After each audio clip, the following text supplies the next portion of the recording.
ছোটবেলার সুন্দর রাগ অভিমানের কাহিনী তো সবারই থাকে, তাই না?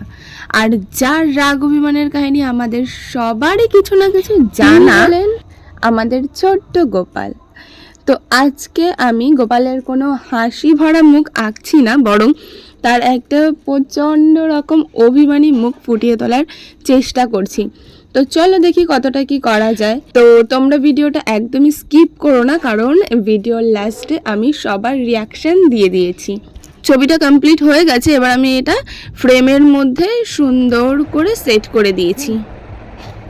চলো এবার দেখো সবার রিয়াকশন এক এক করে। আসিনি, আমি নিজে করেছি। বল কেমন লাগছে?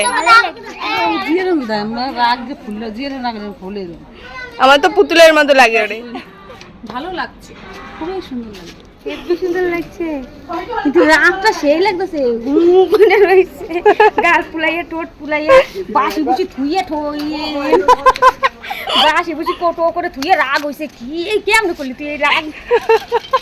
রাগ দৃশ্যটা ইমা সে ভিডিও করতেছে।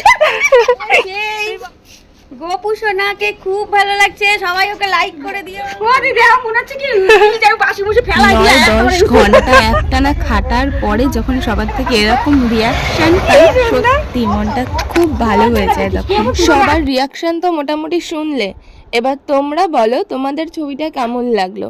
আর ভালো লাগলে কি করতে হবে সেটা তো জানোই। হ্যাঁ, লাইক করে পাশে থাকো। তোমাদের বাড়ির কোনো বাচ্চাকে আমার কাছে আঁকা শেখাতে দিতে চাইলে মেসেজ করো এক্ষুনি। চলো আজকের মতো এতটাই, টাটা।